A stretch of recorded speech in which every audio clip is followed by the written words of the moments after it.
చంద్రబాబు నాయుడు కొడుకు ఈ మధ్యకాలంలో ఏమంటా ఉన్నాడు, both are not the same అంట. బాలకృష్ణ డైలాగులు ఈయన కొడతా ఉన్నాడు, both are not the same అని పబ్లిక్ మీటింగ్స్లో ఈయన డైలాగ్ కొడతా ఉన్నాడు గవర్నెన్స్ మీద. ఈ లోకేష్ అనే చంద్రబాబు నాయుడు గారు అనే కొడుకు. అవునయ్యా, both can never be same. Chandrababu Naidu garu కొడుకు చెప్తా ఉన్నా, చంద్రబాబు నాయుడు చెప్తా ఉన్నా, both can never be same. వెన్నుపోటుతో పార్టీని పెట్టి పార్టీ గుర్తును దోచేయడం మీ హిస్టరీ. ఎదరొడ్డి నిలబడి ప్రజా మద్దతుతో గవర్నమెంట్ స్థాపించడం మా history. Both can never be same. ప్రజలకు ద్రోహం చేయడం, మేనిఫెస్టోను చెత్తబుట్టలో పడేయడం, ప్రజలను వాడుకోవడం, ఆ తర్వాత వదిలేయడం మీ క్యారెక్టర్. కానీ మేము 600 కూడా ఇచ్చిన ప్రతి మాట నిలబెట్టుకోవడం మా character. Both can never be same. పనులు చేసి చూపించడం మా స్టైలు, పబ్లిసిటీ క్రెడిట్ చోరీ చేయడం మీ style. Both can never be same.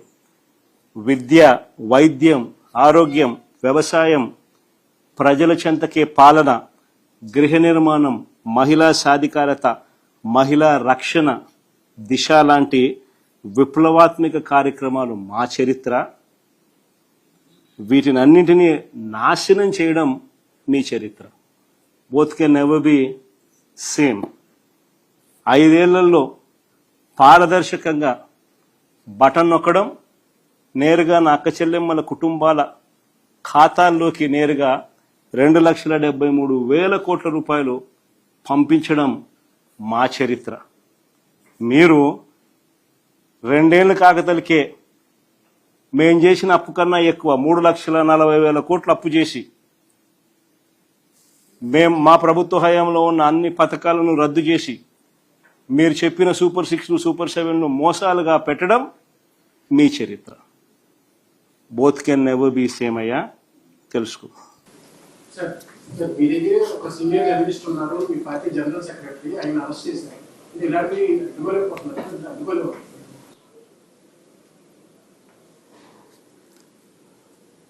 అడ్డుకోవాలి Harish. ఒకటి ఏంటంటే, ప్రజాస్వామ్యంలో అల్టిమేట్గా నువ్వు ఏదైతే ఇస్తుతావో అదే పండుతుంది. వీళ్ళు చేసేటివన్నీ ఏదైతే చేస్తూ ఉన్నారో రేపు పొద్దున ఇవన్నీ వాళ్ళు చుట్టుకుంటాయి. నేను ఇన్ఫ్యాక్ట్ ఇది సందర్భంగా నువ్వు ఎలాగో ఈ టాపిక్ ఎత్తినావు కాబట్టి నేను చెప్తా ఉన్నా, ఈ రాష్ట్రంలో ఉన్న ప్రతి పోలీస్ సోదరుడికి కూడా నేను రిక్వెస్ట్ చేస్తా ఉన్నా, చంద్రబాబు నాయుడు గారి ప్రలోభాలతోనూ భయంతోనూ చంద్రబాబు నాయుడు గారు చెప్పినట్టు చేయకండి. ఎందుకంటే రేపు పొద్దున వీటి అన్నిటి మీద ఎంక్వైరీలు జరుగుతాయి. ఎవరెవరు తప్పులు చేసినారు ఆ తప్పులన్నిటి మీద ఎంక్వైరీ జరుగుతుంది. ఎంక్వైరీ జరిగి ఆ తప్పు చేసిన అధికారులందరినీ చట్టం ముందు నిలబెడతాం దోషులుగా. రిటైర్ పోయినా కూడా తీసుకొస్తాం, సప్త సముద్రాల అవతల ఉన్నా కూడా తీసుకొస్తాం. లుకౌట్ నోటీసులు ఇస్తాం, అన్ని రకాలుగా ఏమేం చేయాలని అన్ని చేస్తాం. అందుకనే గవర్నెన్స్లో ఉన్న వాళ్ళు ఖచ్చితంగా వేసే ప్రతి అడుగు కూడా రేపొద్దున ఇదే మనకు చుట్టుకుంటే ఎలా అని ఆలోచన చేసి వేయాలి. చేసేది ప్రజలు ఇచ్చిన అవకాశం, దేవుడిచ్చిన అవకాశం, ప్రజలకు మంచి చేయమని చెప్పి నేను ముఖ్యమంత్రి స్థానంలో కూర్చోబెట్టాను. ఆ ముఖ్యమంత్రి పదవిని ప్రజలకు మంచి చేయడం కోసం ఉపయోగపట్టాలి, కానీ కక్ష తీసుకోవడానికి కోసము, లేకపోతే మీకు వ్యతిరేకంగా ఎవరైనా మాట్లాడితే వాళ్ళ మీద తప్పుడు కేసులు పెట్టి వాళ్ళ జీవితాలను నాశనం చేయాలని చెప్పి చూడడం అన్నది దుర్మార్గం. అందుకే ప్రతి పోలీస్ సోదరికి చెప్తా ఉన్నా, రేపొద్దున మీరు ఇరుక్కుంటారు. చంద్రబాబు నాయుడు గారి ప్రలోభాలకు దయచేసి లొంగాకండి, ఈ పొద్దున మీరు ఇబ్బంది పడతారు.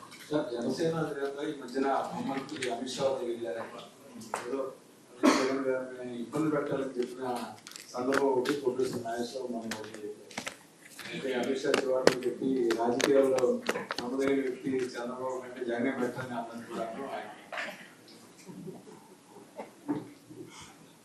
బాగా ట్రోల్ అవుతుంది. అది ఆయన చూసిన ఆయనకు తెలిసిన ఎక్స్పీరియన్స్తో ఆయన చెప్తా ఉన్నాడు. చంద్రబాబు నాయుడును చూసినాడు, జగన్ను చూసినాడు. ఇప్పుడు చంద్రబాబు నాయుడు గారి పాలన చూస్తూ ఉన్నాడు, జగన్ చేసిన పాలనను చూసాడు.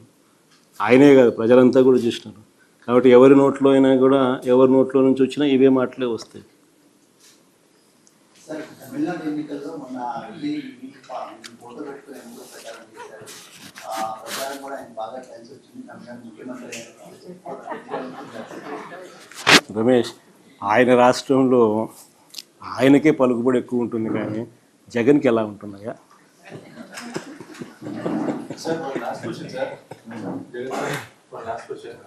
Sir, you have come Raghav. with a proposal in Marvigan.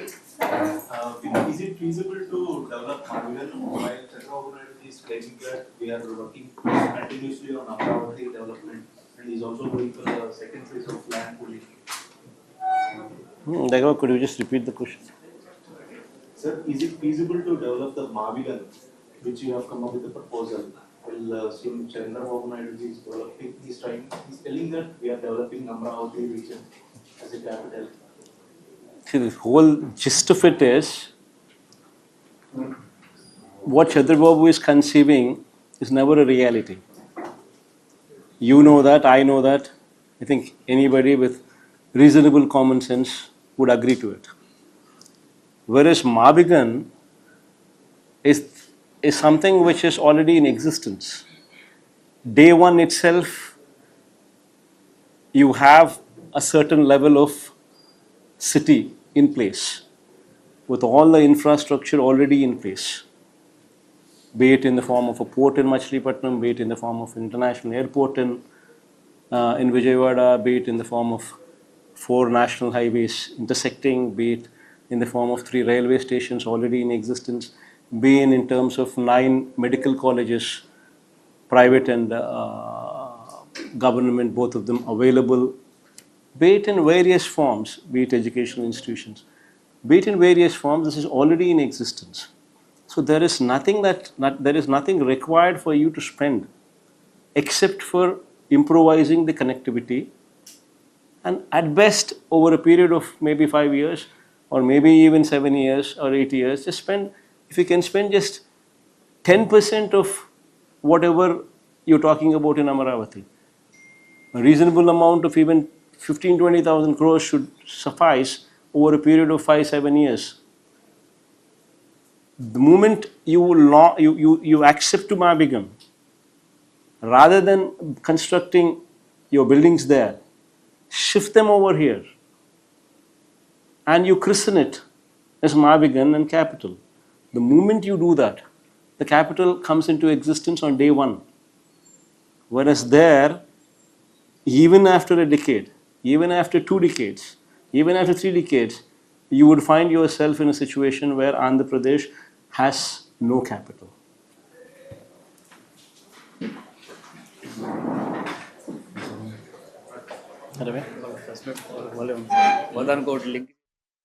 Chandrababu Naidu కొడుకు ఈ మధ్యకాలంలో ఏమంటా ఉన్నాడు, both are not the same అంట.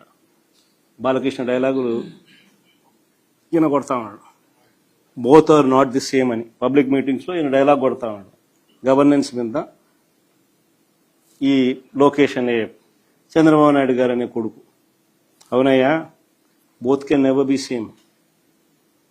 చంద్రబాబు నాయుడు గారు కొడుకు చెప్తా ఉన్నా, చంద్రబాబు నాయుడు చెప్తా ఉన్నా, both can never be same.